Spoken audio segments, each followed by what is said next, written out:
নিজের হেদায়েত হারিয়ে ফেলার জন্য আমি নিজেই দায়ী। কত ভয়ঙ্কর, তাই না? আমি বুঝতে পারছি আমি ভুল পথে যাচ্ছি, তবু এ যাত্রা থামাতে পারছি না। রব্বি ইন্নী যালামতু ফাগফিরলি। হে রব, হে রব, নিশ্চয়ই আমি আমার নফসের প্রতি জুলুম করে যাচ্ছি, সুতরাং আপনি আমাকে ক্ষমা করে দিন।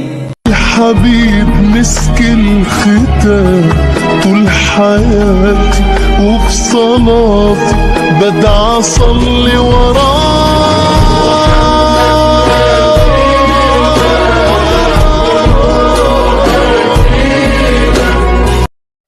আল্লাহ বলেছেন, তারা তোমাকে ছেড়ে যায়নি, বরং আমি তাদের তোমার জীবন থেকে সরিয়ে ফেলছি,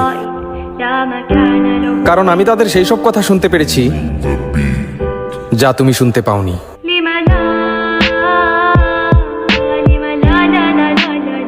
মন খারাপ করার কোনো সুযোগ নেই। পরীক্ষা যার জীবনে যত বড়, সেটাতে সফল হতে পারলে ওটার প্রতিদানও বড়।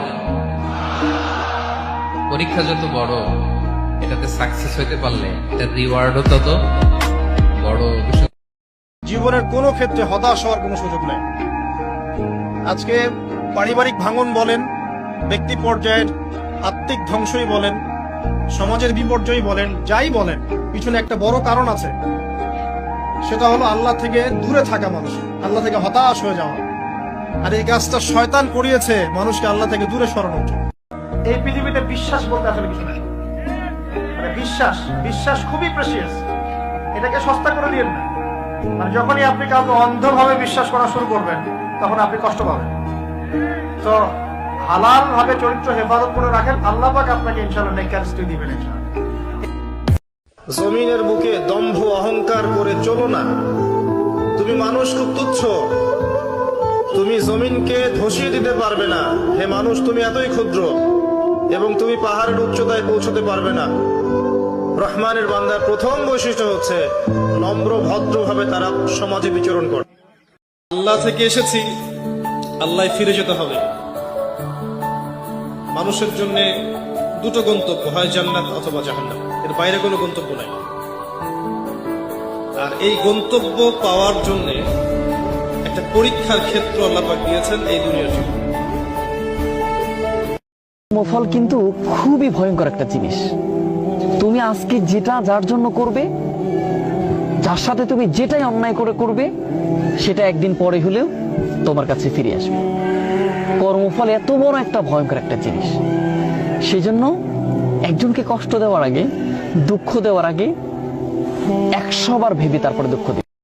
لقد طال في هذه الحياة همي واستحكم في قلبي نصبي وغمي وأنت العفو فاعف عني إلهي وفاطري انظر إلي نظرة الرحمة التي لا يحل علي بعدها سخطك أبدا أفضل علي وخذ بيدي وأحسن إلي أنت الجواد الكريم قد عرضت نفسي عليك فلا تردني خائبا।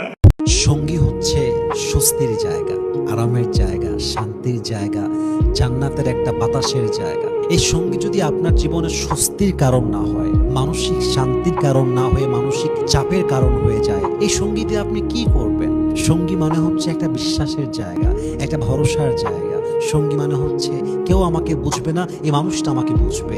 সবাই আমাকে ছেড়ে যাবে, এই মানুষটা আমাকে ছেড়ে যাবে না। সঙ্গী মানে সবাই আমাকে ব্লেম করবে, এই মানুষটা আমাকে ব্লেম করবে না। সঙ্গী মানে সবাই আমাকে অবহেলা করবে, এই মানুষটা অবহেলা করবে না। সঙ্গী মানে সবাই বেঈমানি করবে, এই মানুষটা বেঈমানি করবে না। কিন্তু সেই সঙ্গী যদি বেঈমান হয়ে যায়, সেই সঙ্গী যদি মানসিক চাপের কারণ হয়ে যায়, সেই সঙ্গী যদি অশান্তির কারণ হয়ে যায়, তো সেই সঙ্গীর সঙ্গে জীবনটা জাহান্নাম বানানোর চাইতে একা বাঁচা 1000 গুণ বেশি উত্তম। যুবক ভাইরা, ঠিক কিনা বলেন? একদিন সবকিছুর বিচার হবে ইনশাআল্লাহ, একদিন সবকিছুর বিচার হবে ইনশাআল্লাহ তাআলা। শুধু মরা পর্যন্ত অপেক্ষা করতে থাকবে। কিয়ামতের মাঠ এত সহজ না, কিয়ামতের মাঠ এত সহজ না।